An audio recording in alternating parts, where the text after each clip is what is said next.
I was wondering if I did this right or not. Yeah, you were correct. So we just not 1 minute. So No problem. sure.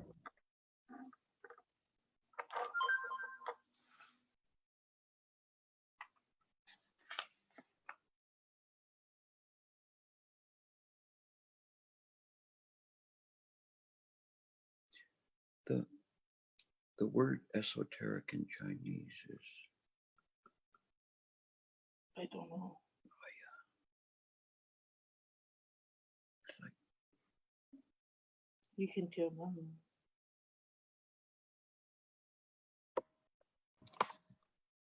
So it's 11 o'clock. Gilbert, can we start? yes, absolutely. Okay. Okay, great. Thank you, everyone. Welcome to Sunday's talk. Today's speaker is Gilbert, and he will be giving us a series of Dharma talks on Chan 101. So before we start, Gilbert would like to ask people to turn on their video so we can see everyone's face. This feels more of a community. And we will recite 3 refugees and 4 great vows first together with Gilbert. So you're welcome to unmute yourself while during the recitation, and we will mute everyone after we recite. So let's get started. Everyone, please join palm and bow. And Gilbert will lead us to recite.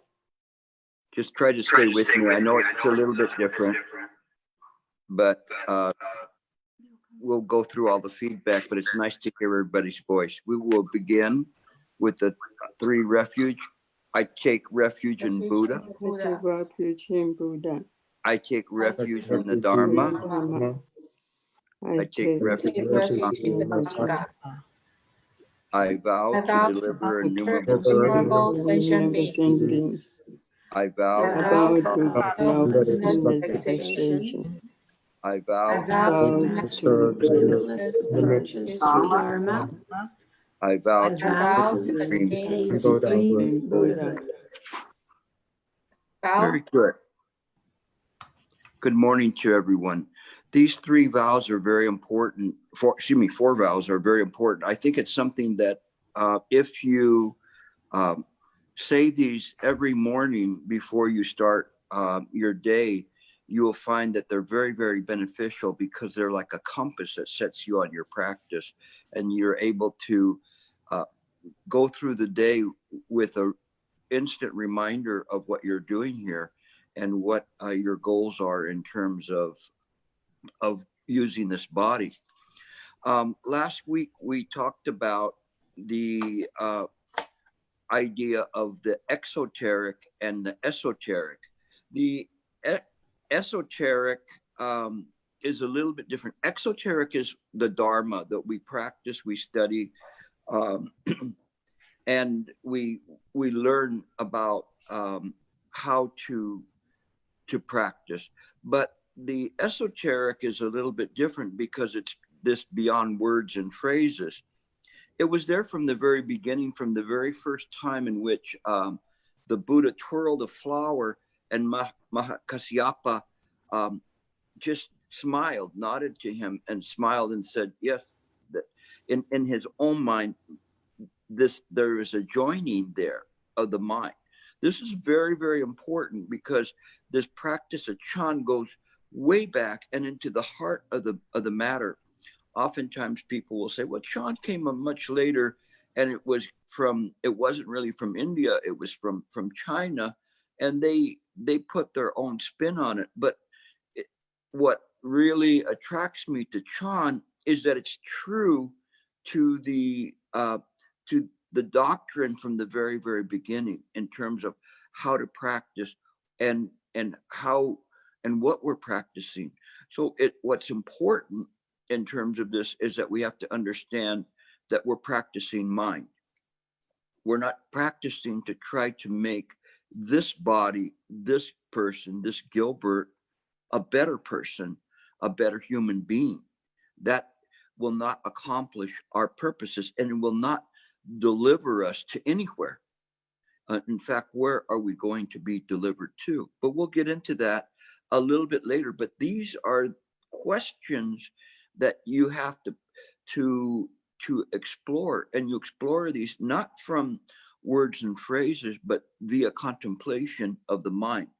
As you begin to contemplate, you are now putting your mind focusing on mind. And this is the aspect of how we practice. We have to do it in this way. So we will start you off like a little bit slow today, and then we'll kind of kick it up a notch. So this is kind of Chan 101 with a little bit more spice to it. We start with the idea of the three jewels. And so what are these three jewels? The Buddha, the Dharma, the Sangha. Yet only one of those jewels is the true jewel. The Dharma and the Sangha belong to this side, and the Buddha belongs to this side. In fact, they're matching halves, but they are something that we have to understand, that the Dharma and the Sangha are within the Buddha mind, and that they're not separate and apart. And the Buddha mind is this mind that I want to really emphasize to you, just this mind.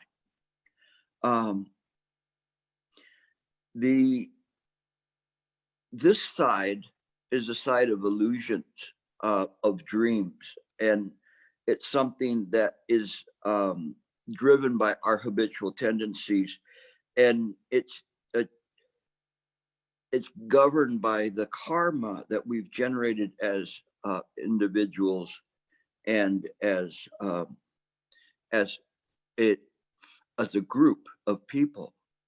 And so we look at ourselves and we see where we've been in this moment simply by what is happening to us now. But also, this is something that we also can look at and say that we are knowing where we're going. We cannot see this as an individual, but if we tap into the Buddha mind, then we're able to do that. Kind of tapping into the Buddha mind is we're here and we're in this dream bubble, and we kind of send out some feelers out and to look around to see. And the Buddha mind is so infinite. And once we do that, we begin to create an opening in the bubble that enables us to be able to see beyond what is in this bubble of this dream. But as a group, we have our collective karma. The karma can be positive or negative or neutral. As an example of this kind of a karma, there is a story of the Shakya clan, and in one time period, there was in the Buddha's life, there was a fish that after a drought was beached on the shore. It was a very big fish, a great fish. And the people from the Shakya clan saw the fish, and it was so big that they just kept cutting pieces of it off to eat it and left it there. Now, in that point, when the Buddha came along and he had a stick and he tapped the fish on the top of his head. That's all he did. Later, he in his present lifetime, he had headaches for 3 days, and he explained that he had these headaches because he had tapped the fish on the head.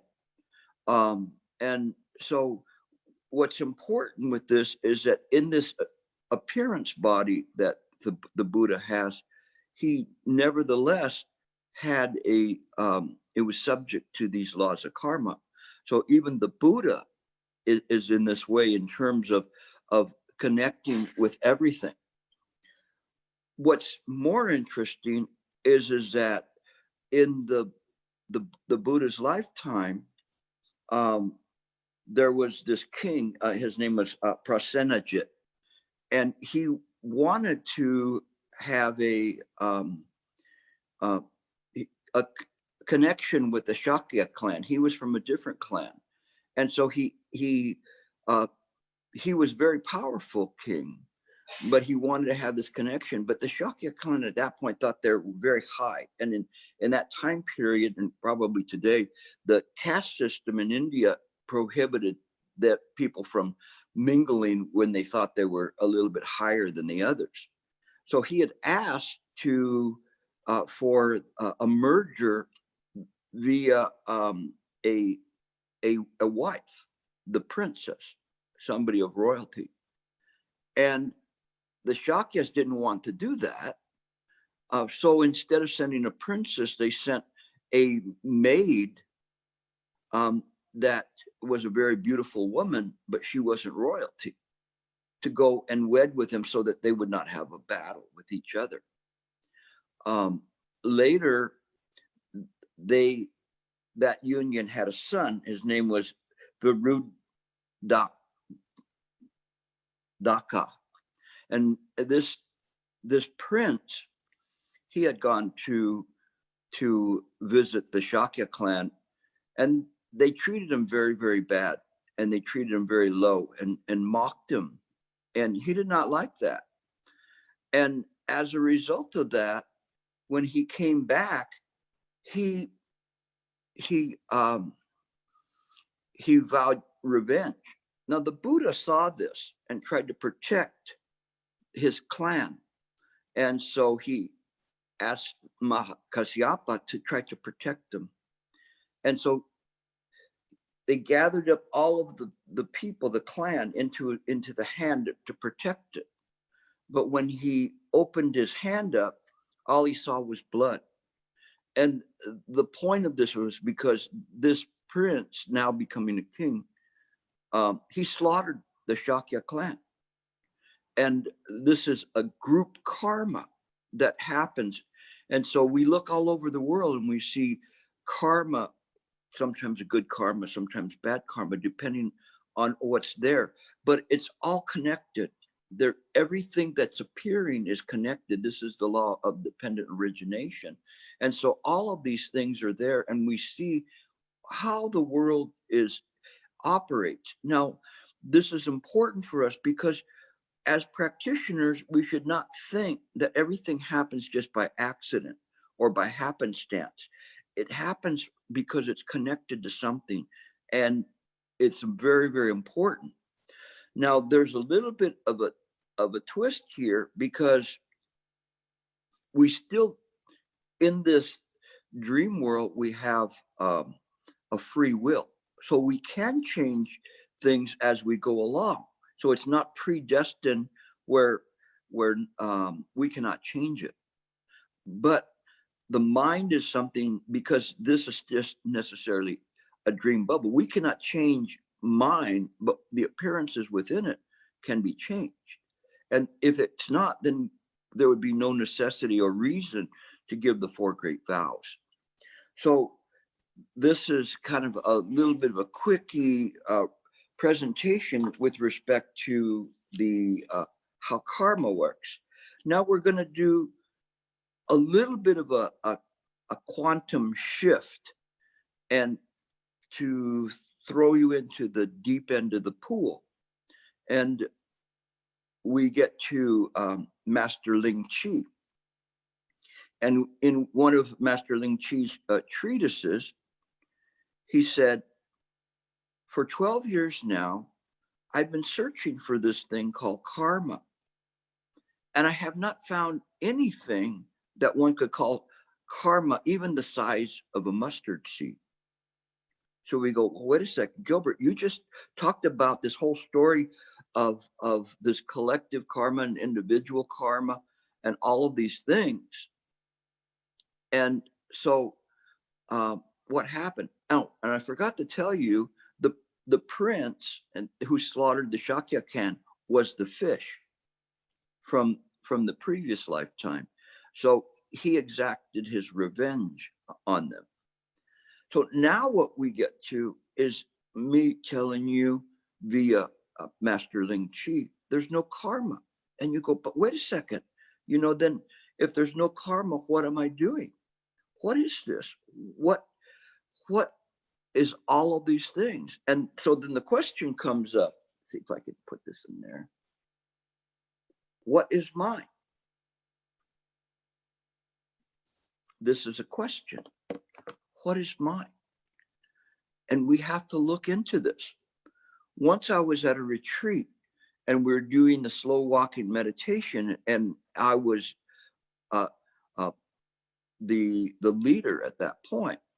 And I came up to one student, and I had them running, and then I told them to stop.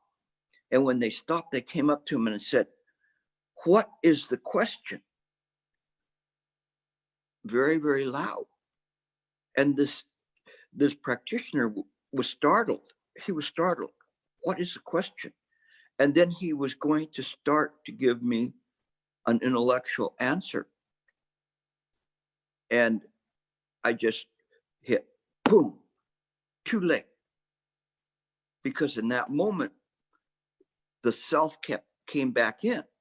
But before that, there was the question, what? At the end of the retreat,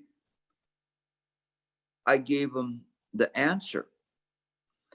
And the answer was that the statement, what is a question, is the question, was not a question. It was the answer. What?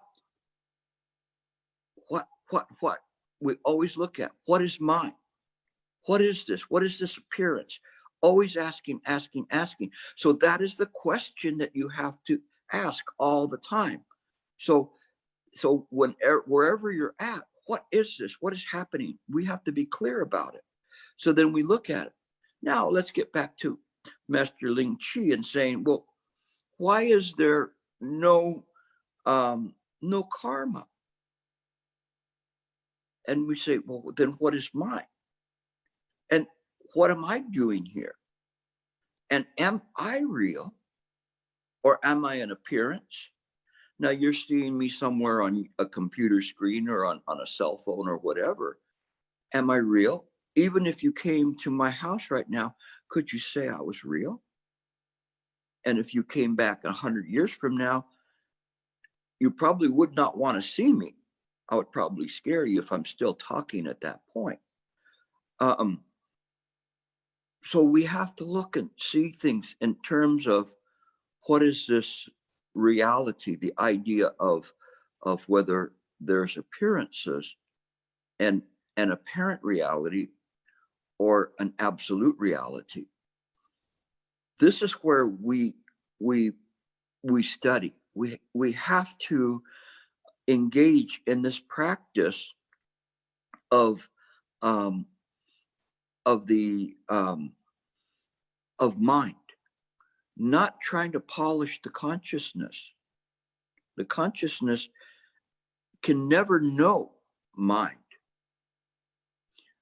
But when we break through, then we begin to understand a little bit more of this.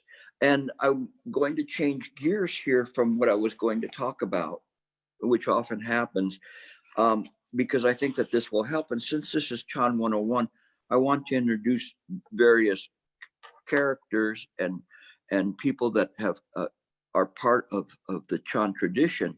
And into this, I'm bringing you to a classical Chan master from the 9th century. And this is Master Huang Po. And I want to talk a little bit about the Dharma of mind transmission via the Zen teachings of Huang Po. And his practice was one that emphasized one mind and no seeking. And so he pointed directly at mind all the time. He had very good people to learn from. And in fact, afterwards, it was this very Master Ling Chi that followed him. So you see this direct connection. So now we've skipped up to an earlier generation of Chan masters, and you will see how this goes. And one of the things that he wrote that struck me as this is Chan, this is where we're at. What are we practicing? Is this. He said, to awaken suddenly to the fact that your own mind is the Buddha, then there is nothing to attain or a single action to be performed. This is the supreme way. So just within this, he's looking at this and he's echoing the masters from before. He's first of all talking about to awaken suddenly. Now, this awakening suddenly is very unique to the Chan practice. And it's something that if you debate with Tibetan practitioners, they'll say there's no such thing. But this actually has a word for it in English called Subitism. So Subitism, let me write that down for you. You can look it up later. See if you can see that. Hopefully, there it is. So Subitism is from the first strong proponent of it was Master Hui Ning. And so we are familiar with him and the Platform Sutra and him being the sixth patriarch. And this idea of Subitism was a sudden awakening. Well, the sudden awakening is not an enlightenment, it is an awakening. What is awakened? It is not this that awakens, it is this that pops this bubble and enables one to claim their rightful, how would you say, nature. So in this way, we think we're here. We think we have these problems, trials, and tribulations, when in fact, this is just a dream. You wake up. So to the rich man that's in, let's say, in a play, a man playing a rich man, at the end of the play, he's not rich. Or if they stab him in the play, he doesn't really die. Likewise, in a dream, if you're dreaming, and you think you have all this wealth, you when you awaken, you don't have that. Or if you're killed in your dream, you go, I'm dead. But again, this is just like a play. It's just a dream. So these should raise questions in your mind about what the heck is this? What are we doing? What is this world? We look around and go, what is this world? I see this, I see outside, I can hear noises, I do all these things. So you think that you know who you are. But who are you? What is this? What is going on? So when we look at this, and we have to keep asking about what is mine. So I'm going to go through a passage, and this is just really the introduction of to Master Wang Po's Chan teachings. But generally, when you read a treatise from a master, in the very first paragraph, oftentimes in the very first line, he says everything that you need to know. So let's look and see what he's saying, because what I want to do is introduce to you and to some of you reintroduce these concepts, but in addition, what I want to do is introduce these important masters and how they fit in this Chan tradition. So you're getting a little bit of a history lesson, a doctrinal lesson, and a practice lesson as well. So he starts with, the mind is neither large nor small. It is located neither within or without. So we don't measure mind from something and say, oh, mind is vast and infinite, but yet it can hold 80 million Buddha worlds in just your finger point. Just at the tip of your finger, it could hold that. How is that possible? Because we're no longer in this dream world governed by the laws of this dream world. And the nature in this dream world is a certain nature. But here, he's not talking about this world. He's talking about mind. He's talking about this absolute reality. It's different. If you try to define it from this dream world, you cannot do that. If somebody says, oh, how far is it to if I have to walk to get to enlightenment? Oh, they would say, it's like 80 billion trillion miles. And you go, I can't walk that far. I get tired just walking from my parked car to the entrance of Disneyland. How could I walk that far? It's far beyond that. It's inconceivable. And here he's saying it's neither within or without. Now, it comes to a very wonderful story of Matsu and Baison. And in Matsu and Baison, there is Matsu took Baison to a lake. And so they're out there looking across the lake, and a flock of geese or ducks go flying by. And Matsu said to Baison, where did the geese go? Or where did the ducks go?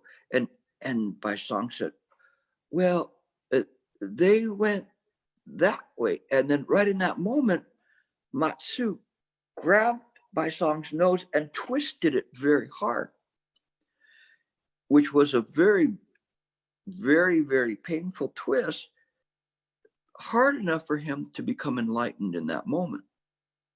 Now, I don't recommend you do that to people around you, lest you be arrested for assault and battery. But in that case, it was the perfect time for him to do this and to demonstrate, indeed, where did these ducks go? Neither within or without. So Matsu was speaking in Chan, and Baisong was speaking in the apparent reality. Oh, they went that way. And he says, no, And so in that moment, it was clear. It was very, very clear what had happened. In fact, it resulted in Baisong writing a very famous verse saying that it was only until today that I realized my nostrils pointed downward. So how is this connected with all of this? Well, Baisong's master was Matsu. Huang Po's master was Baisong. So they're all connected. They're all passing this from generation to generation to generation. So as it's coming through, it's in this way. And Hui Ning was there as well. And so it's a very important thing to see how all of this is related and how it works. And what's important here, and we're going to go into the scholastic aspect of this, but also it's also talking about mind itself, is that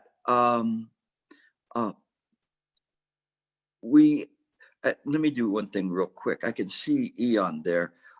Can you do me a favor? I didn't bring my watch today. If you have some pencil and paper, and tell me what time it is, like on the quarter hour, so I at least, or 10 minutes, I know where I'm at. I apologize. I was rushing to try to get this all together today, but I never seem to have enough time, even though I get up very early. I spent my time studying all of this. So we will continue. It should not be thought of about by mind, nor be discussed by mouth. So it should not be thought of by mind, nor be discussed by mouth. So we say, well, wait a second, though, Gilbert, your mouth moves all the time. And it does. But the mind is not moving. It's just simply using this as a function. So this is how we begin to look and separate out the idea of Gilbert as an ego, a personality, or a life and being, as we talked about and said that in the Diamond Sutra, it does not exist, and using this corporal body to be able to practice. Now we continue on. Actually, however, in transmitting the mind, there is really no mind to receive or obtain. And in sealing the mind, there's really no mind to seal. And if this is the case, then does mind exist or does it not exist? So here we are, and we're talking about the concepts in Chan where we say just mind, but equally we say no mind. And so you can become very, very confused about this. There was once where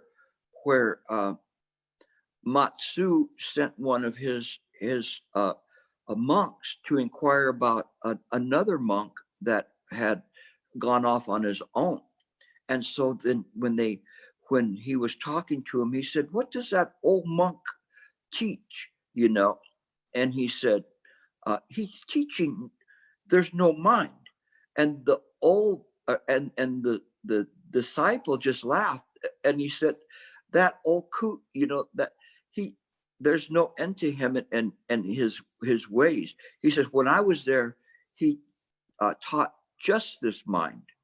And he says, "But so to me, it's just this mind, but he didn't say that it's not no mind. He just understood that these are matching halves. When we say no mind or just this mind, it really means the same, but not in the language of a human being to be able to do. We have to extend beyond the human comprehension into contemplation for that to make any sense. And I will get there in terms of what's happening with this, because then he says, does this mind exist or not exist? This is an important aspect because this goes back to the Madhyamika school, and the Madhyamika school is the middle way. And the main proponent of the Madhyamika school and the two truths doctrine was Nagarjuna. Now, Nagarjuna was saying there is apparent reality and absolute reality.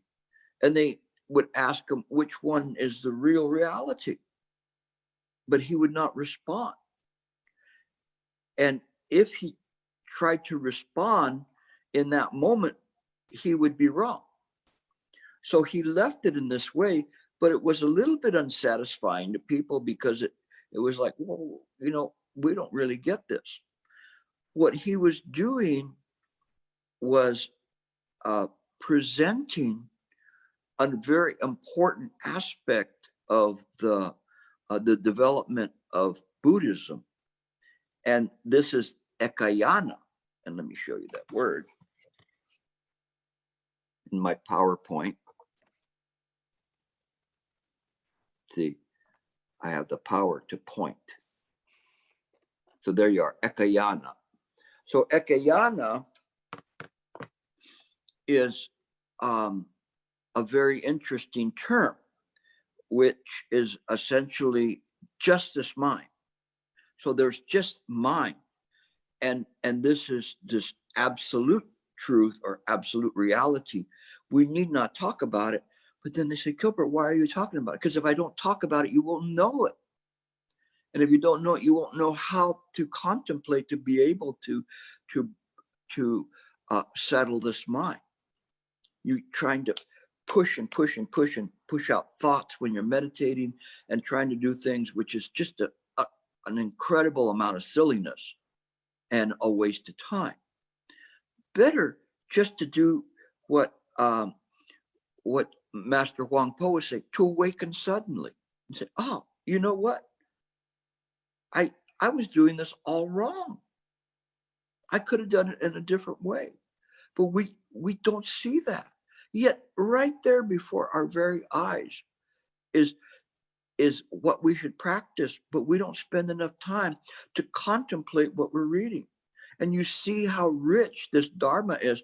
Even I've only gone 3 lines in this, and you've already brought in Matsu, Baison, Nagarjuna into the whole mix. It's all there. It's very incredible. You just have to look at it. If you understand, if you know where this is coming from historically and doctrinally, then you can put it into practice. That's what they're doing, is they're laying this out for you so that you can try to put this into practice. And they're putting it there and saying, here, look at this, a little bit of this, a little bit of that. Okay, just mind, no mind. Huh? What? Exactly. What? This is where you go. We continue on. Actually, it cannot be said with certainty whether the mind either exists or does not exist, for this is absolute reality. So the absolute reality they're pointing to is ekayana. The ekayana is a single vehicle. No two truths. That's why Nagarjuna stopped where he was at, because to answer which one is real would undermine the doctrine that was being presented, which was sunyata, emptiness. And so this emptiness there, the only way he could do it is by zipping his lip at that point.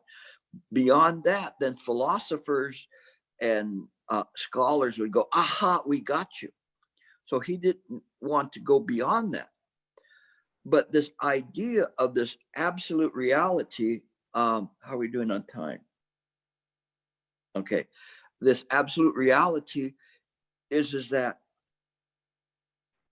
this comes from an advancement, we could say a third turning of the Dharma wheel, where the first being the 12 nidanas and the law of dependent origination, to the Mahayana concept of sunyata, and then into the Tathagata Garbha Sutras, where we talk about the self-nature of mind.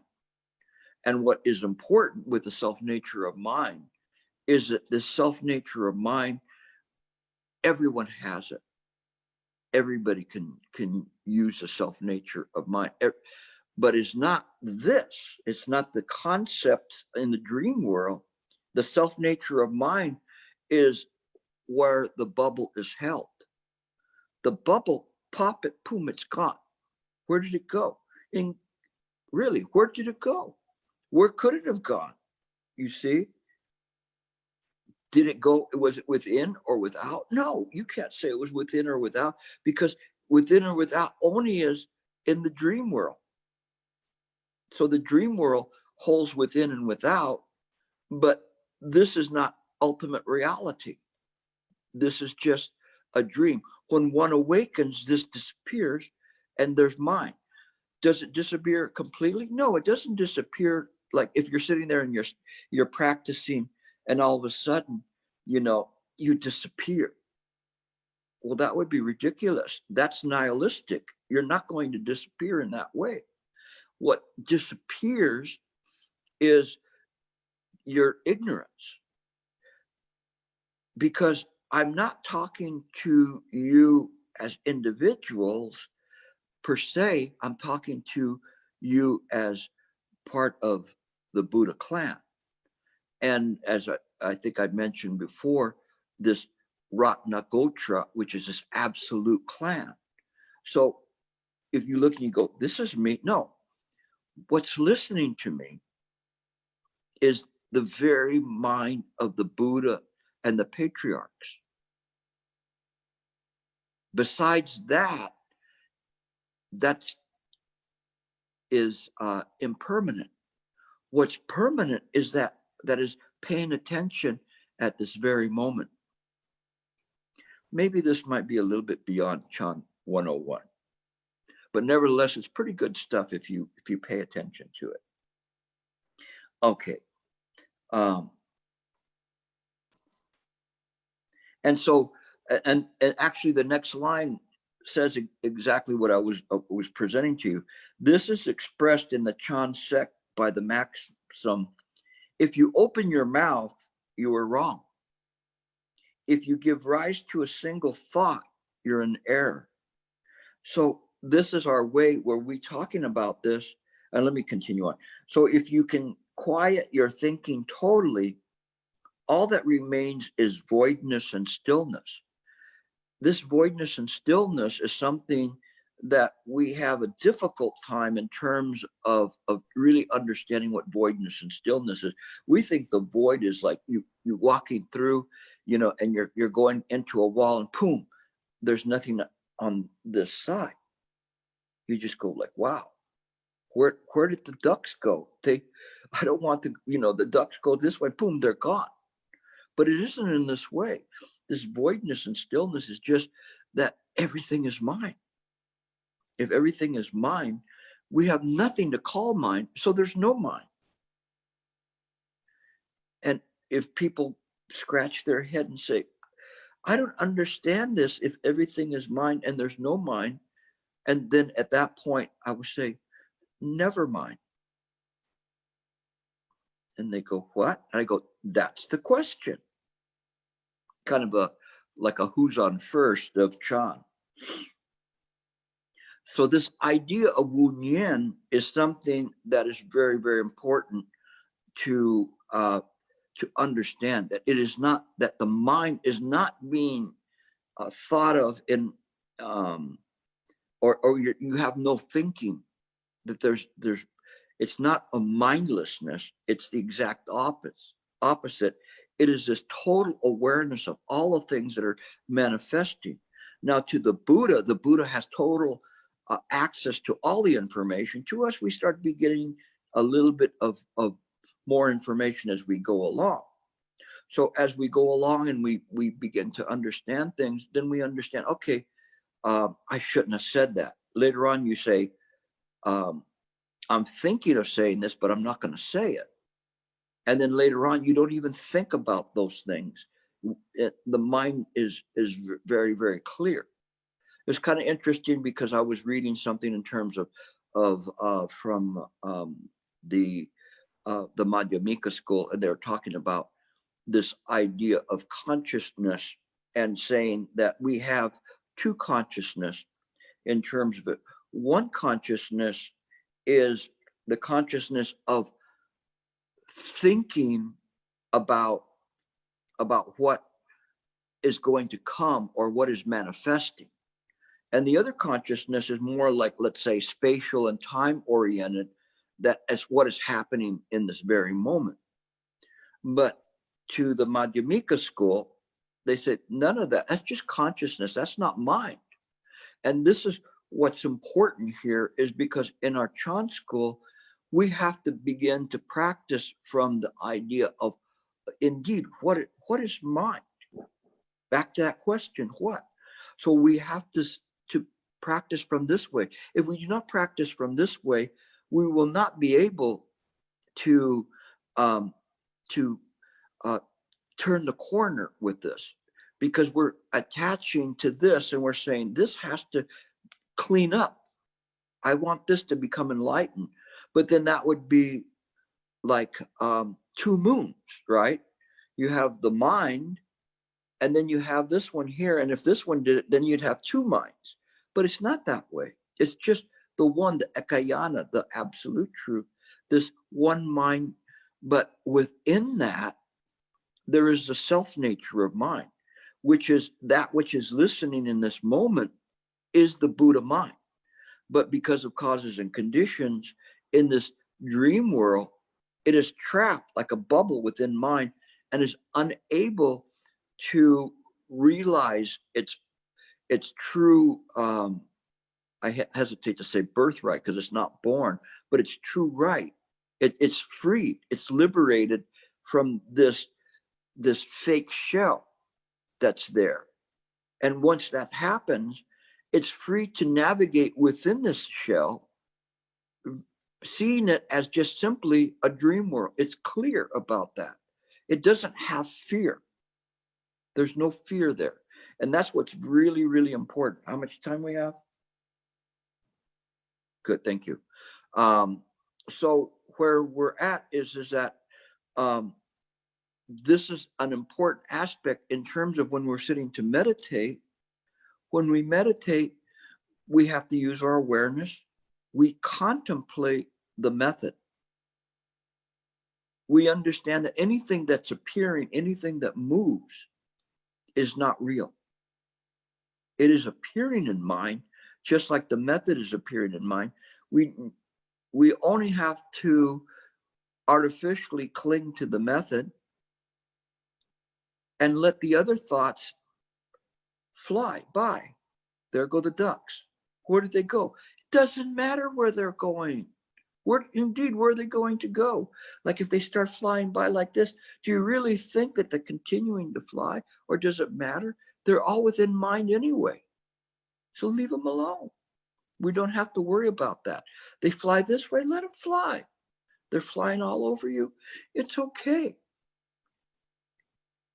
But some of us, we sit as if we're within a whole, what they call a flock of crows, and its appropriate term is a murder of crows. And a murder of crows is just, and that's the way we sit to meditate. And we're just going, I can't meditate. I can't meditate. I'm just thinking about that. Just let it go. They're going to get tired. They're going to have to fly and land in the trees. It's okay. They're there. If you look at them, they'll come flying back again. But if you leave them alone, they're all right. So we just sit. Why? Because we're sitting in mind from the very beginning, from the very first breath, from the very moment that you put your bottom on the cushion, you're in mind. Nothing else. It is important to know that if you're going to sit to meditate, what you're doing on the cushion. If you don't know what you're doing on the cushion, it will not work. You're just going to be sitting there flattening out your bottom and taking a rest. People leave you alone because you're meditating. They won't go, oh, let's ask Gilbert about this, or where did they put the keys or whatever. They just leave you alone. Okay. But then you're up. And so what? You didn't really do anything.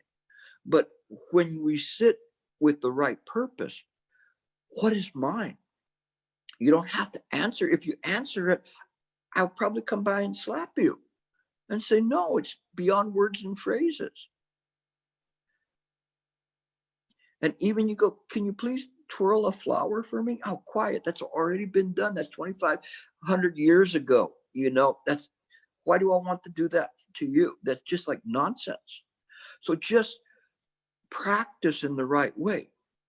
What I'm trying to do is give you a historical and doctrinal background as to this beautiful, precious school of Chan, and seeing where it came from. When we understand these Tathagata Garbha Sutras that came, the first patriarch from the Chan, Bodhidharma comes here, and he hands to Hueka the Lankavatara Sutra. Ekayana is within that. It's the self nature of mind. Where did the Lankavatara get it from? From the Tathagata Garbha Sutras, the Queen Shamala Devi Sutra, which, by the way, was the daughter of this King Prasanjanit, he already had a daughter. And so it's all kind of connected in. And so when we see this, we see that also from the Ratnagotra Vibhaga Sutra. And so there's many sutras that incorporate this kind of an ekayana, this one mind theory. But we say one mind, but don't even cling to the one, or don't cling to the mind. It is a suchness of things. And in this suchness, this is where our practice is. When we sit on the cushion, we're just such. When we're moving around, it's such. We're not dazzled by the appearances around us. You know, it doesn't mean, because most of you are not left homers, that you can't enjoy your life. You just don't cling to it. So you can have fine things. It's okay. You know, little by little, it doesn't define you. It doesn't make you. And if you don't have it, you don't lust for those things. It is just in the way it is. Little by little, you'll find the right ground. Let me see if I have one last thing here.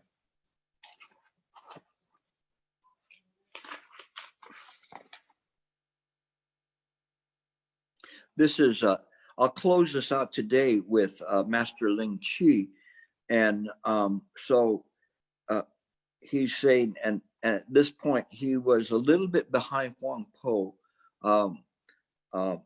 in terms of it, but in terms of generations, but nevertheless, it's still the same Dharma.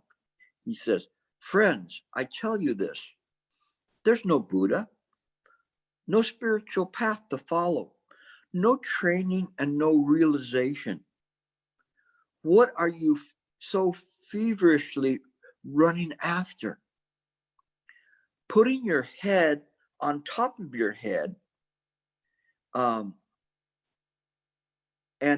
he says, you blind idiots, and then you start searching for your own head.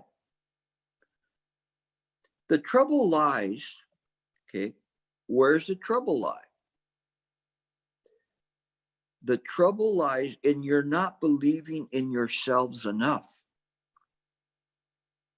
This is very important. When Master Shen Ying, he came to the United States, he was with his master, Dong Chu, and Dong Chu had asked him, I heard you're going to the United States. What are you going to do there? And Master Shen Ying said, I'm going to teach him the Dharma. And Dong Chu says, you're going to teach him the Dharma? Understanding that the Dharma cannot be taught. So Master Shen Ying kind of laughed and caught himself and said, well, maybe the master doesn't, doesn't believe in my abilities. So he said to him, don't worry, master, I won't let you down. And Master Dong Chu said, don't worry about me. I already have my own temple. I already have my own practice. You don't let yourself down. This is an important lesson I remember very clearly in terms of what Shifu said, because when he's pointing like this, he's not pointing back at what happened. He's pointing at you, saying, don't let yourself down. So here, where he's saying that you're not believing in yourself enough, it's not believing that you have this Buddha nature within you. You begin to construct yourself based on your corporal body, but not on the idea of really this nature of mind. Because you do not believe in yourselves, you are knocked around here and there by all the conditions in which you find yourselves. Another interpretation said you're twisted and turned by all the adventurous events that are arising in life. Being enslaved and turned around by objective situations, you have no freedom whatever. You are not masters of yourself. There's a Chan poem called Mind King. And so here you let all of the dream subjects control you. You don't realize that you're the director, producer, the set, the scenery, the play, everything that is mine. But yet you choose just to be like playing a king in this play. Very, very with dissatisfaction, never realizing that in true reality that you're part of the absolute clan. Stop turning to the outside and don't be attached to my words either. Just cease clinging to the past and hankering after the future. This will be better than a 10 years pilgrimage. So if you go somewhere 10 years and you're doing a pilgrimage, I want to see this. I want to touch the Bodhi tree. I want to hold this relic or see this relic or whatever it is Shirley sees. It doesn't matter. What matters is putting your mind in the right place. You study as a practitioner, what is mind? What is mind? That is where you put your mind. When you sit to meditate, you rest the mind in mind. It works. It really works. Okay. The only thing that I've been teaching for, I don't know how many years I've been teaching, is just mind. I have 84,000 ways to do that. I probably talked about 82,000 already, but that's all it is. It's just trying to present this in different ways so that one can see it, because each of you has a different capacity, a different ability to understand this.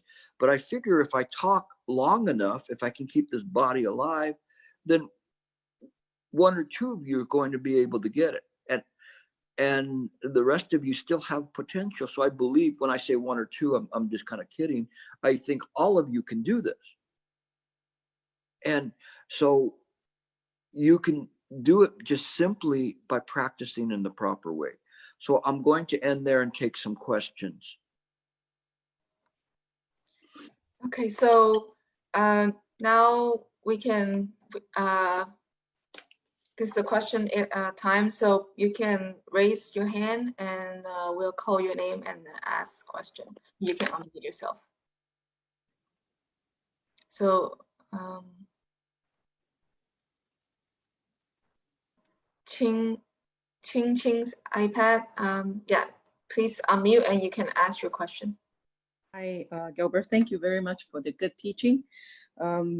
I have a little question that is, even though the mind is, all mind is equal, if we consider that's a Buddha mind, however, all of us has different degrees of ignorance in our own past karma, or by cause and effect type of lives and lives type of accumulation of that in our old habit and bad habit. So how do you, when you try to sit there, rest mind in mind, if we all have different foundations and different backgrounds, can we all just go through the same path to be able to really truly get the enlightenment? Or is everybody should probably have a little bit different path that's tailored towards own deficiency, own accumulation of bad habits? Thank you. Yep. The path is the same, which is ekayana, the single vehicle. The manner in which one walks that path is different to all of us because of in accordance with these karmic forces that affect us and affect the environment around us. So we have to have the faith that we can do this. And so sometimes if we say, oh, well, we all have, my karma's so bad, or I don't understand this, or whatever, you lost. You're already lost. Just wait till the next lifetime and start again. because you're not really practicing in the right way. But if you practice in the correct way of that, just this is mine, this thinking is the Buddha mind, we're not separate from that. Just as Ling Chi said, that if you want to see the Buddhas and patriarchs, it's those right now that I can see on the screen that are listening. They are them. They're not separate. Then we begin to practice, to some because of their karmic forces that are around them. It may be a little more difficult, but what's really important is this: is going back to Master Huineng's idea of sudden enlightenment, the Subitism, is that we don't need to keep going at different levels. And this is something that's very important, because different schools practice in different ways. They go, oh, you have this level, and you get to this jhana, and then this jhana, and this jhana, and this jhana. And you go, well, I'm at the 6th jhana, but then I ate a donut, so I think I'm back at the 2nd jhana. I slip or whatever. And then we start judging ourselves this way, or comparing and say, Master Shen Yang said this level, this level. I said, there's no level. It's just truly the one door, ekayana, this mind. And all of the ancient masters were pointing to this very point. So it doesn't matter, in an instant, what they call, and there's a sutra called the snap of the fingers sutra. In an instant, a snap of the fingers, all of that can just be dissolved. So we should not think that we're so burdened by all of these karmic forces that we're never going to get it, or we're not going to do that. Heck, if that's the case, I mean, no, I would never get it in this lifetime. I would go, oh, Gilbert, he was such a bad guy when he was a young guy, and he was so, unbearable and all the different things. But you look at it and you realize, okay, this is something that, oops, sorry. I was trying to fix my phone and it didn't work.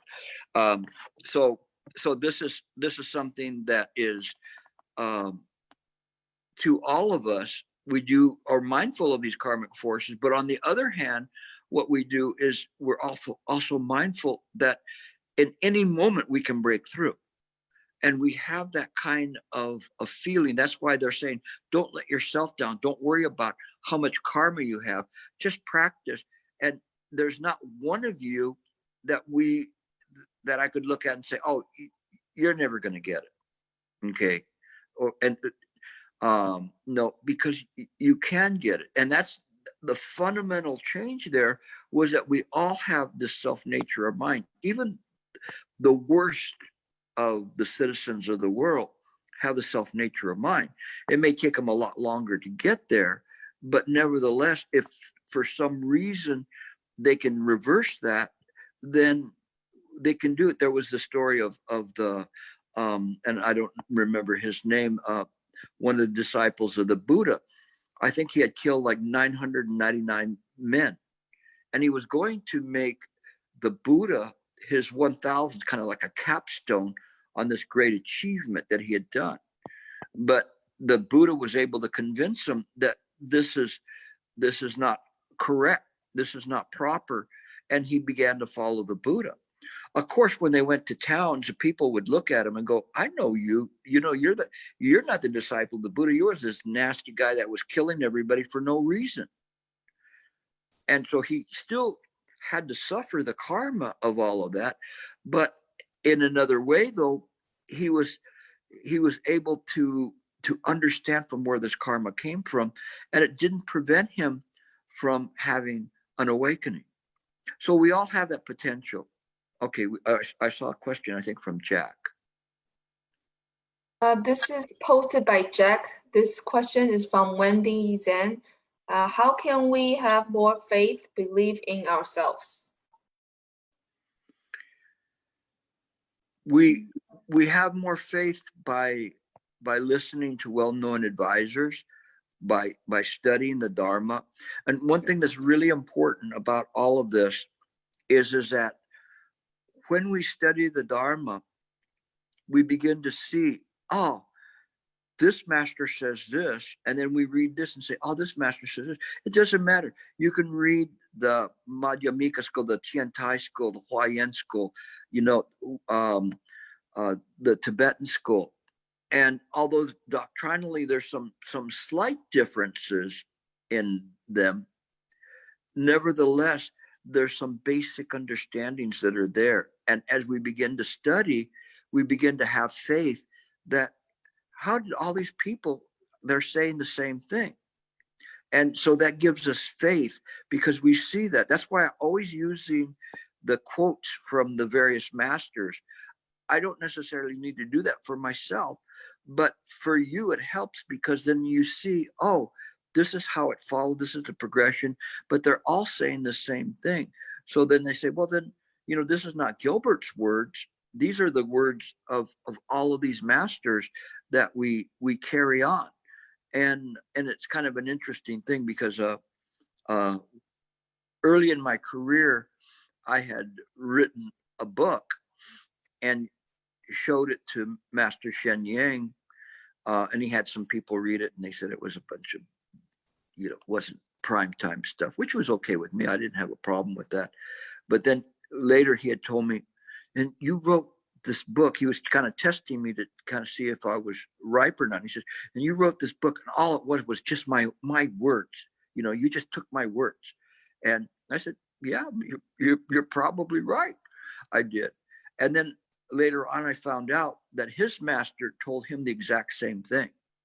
So it's something that when we practice, you know, I'm not making this stuff up. It's stuff that you read, and as you begin to practice and put it into your own practice, you see it for yourself. And that's the part where you begin to get some great faith, is when all of a sudden, as you're sitting or studying or whatever, and you get these moments of realizations, then you begin to say, wow, this was book learning understanding, and then there's these realizations where actually you get a peek from outside this dream world. Go ahead. I'm gonna fix my stand, but go ahead, and I see there's Tina had her hand up. Yeah, Tina, please go. Thank you. Good morning, Teacher Gilbert. Omitofo.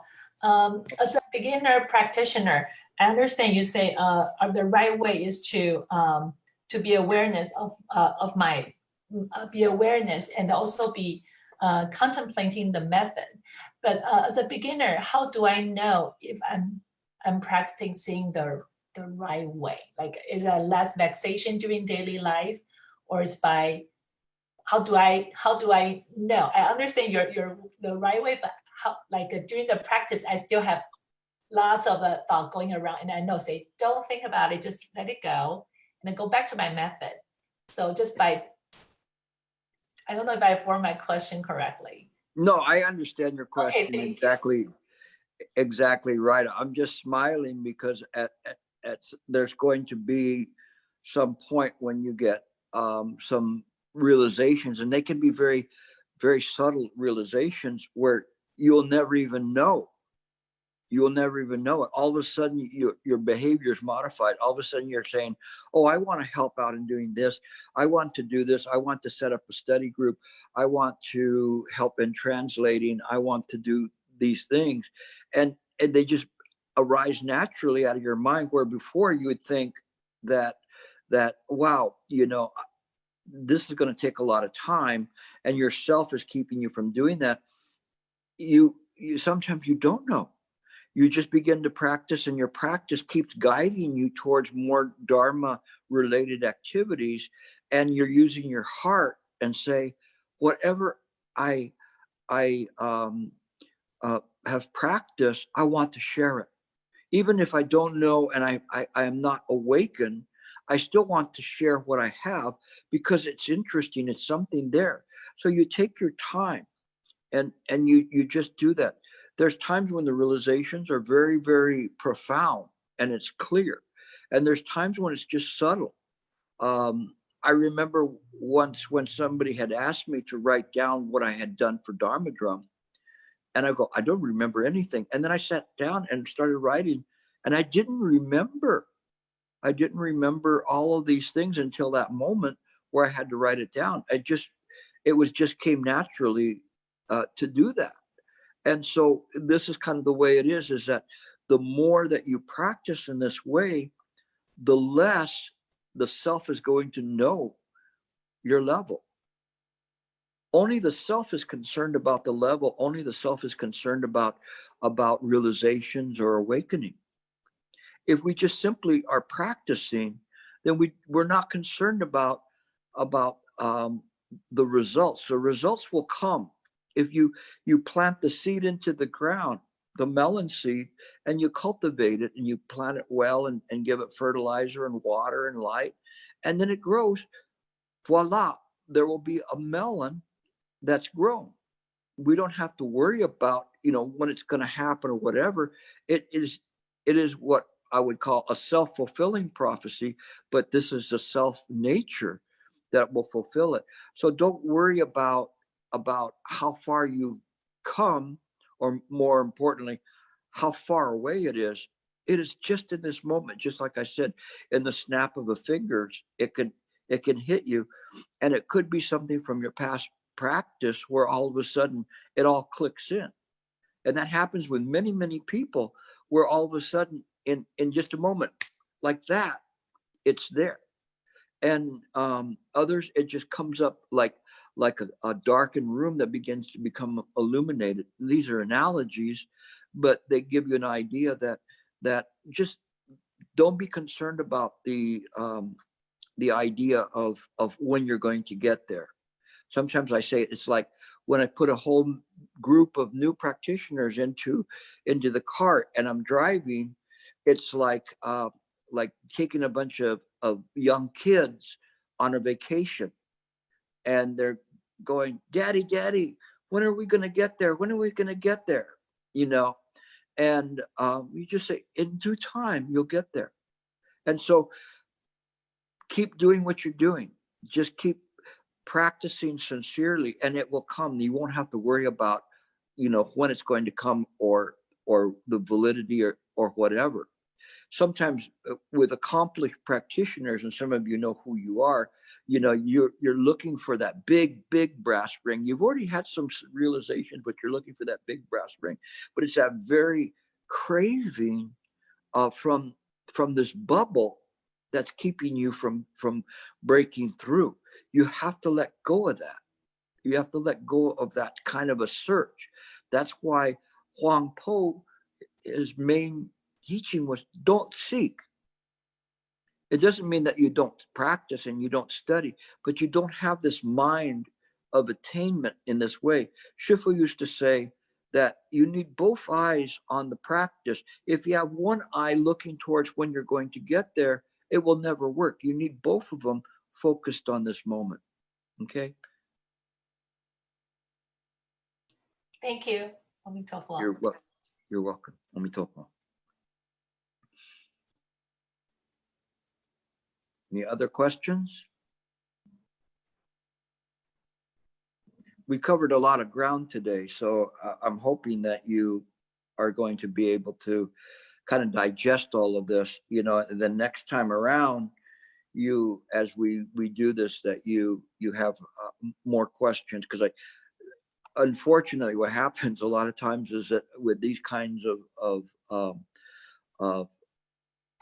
beginning ones, it really opens up your mind, and it's kind of like depth charges dropped into the water, and the submarines here, and they start exploding later on. It takes time for them to get down to the level of your consciousness, and it begins to undermine that consciousness, which is good. This is what you have to do.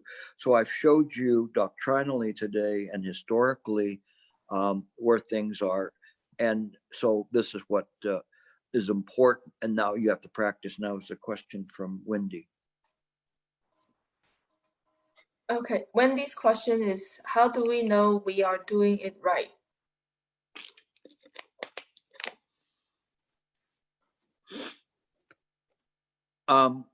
One, compare yourself to whatever is in the treatises and the sutras.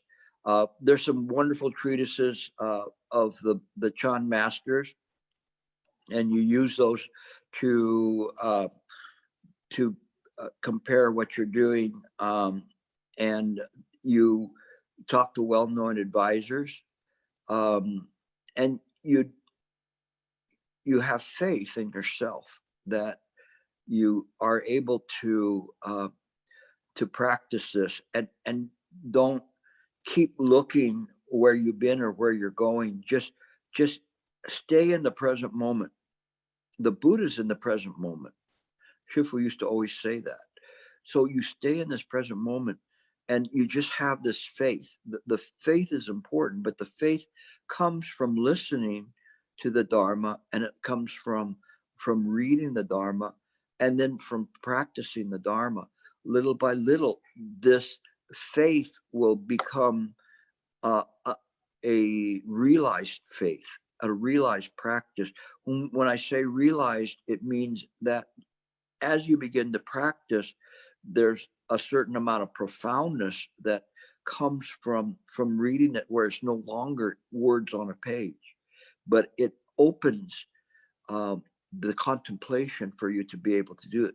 But you need not have to worry about where you're going, as long as it's in line with what you're reading. If you making up stuff or trying to do things in this way, it's not going to work. But if you follow along with it, then it's fine. And that's why I use the words of the ancient master. So kind of like to let you know, whatever I'm telling you is not something that I made up. I may describe it in ways in modern analogies and my own realizations, but it is something that if you have faith, you don't have to worry about the results. It will come. And just by virtue of the fact that you're even in this group, that's a great progress. We have the affinity to be able to be together to listen to this profound Dharma. Any more questions? If there's no more questions, thank you, Gilbert, for a wonderful talk again. Everyone, please join palm. Bow. Thank you. Oh, I have one more thing, and that's that we have a group, a mind work group that is online, and perhaps Santha or somebody can give to Angela the information to disseminate to the people from CMC. If you're not on that group, that's probably something. That's a daily group that you can ask questions, and it helps with follow up here. And then also have a regular Monday night class, and we can provide the links to that. So that Monday night classes you'll find is a little bit more advanced than what I'm doing here. So that thank you, Santha, so that you can do that. And I also answer questions and stuff. So that one's more like zeroed in on a particular topic at any time, where this Chan 101, I'm trying to give you a very broad experience of what Chan is, and historically and doctrinally. There we're really kind of zoning in on certain parts. So you're welcome to do those, and you can share if you have questions in the Mindwork forum. You can go there, and I'm very happy with the way that's going. And I present Chan 101 articles there as well. So please study. Doesn't be just me that you can study from. There's many great people out there that are striving to help you. So the more you study, the more you likely that realizations will come. Okay. Thank you, Thank you Gilbert. very We'll much. post the link again.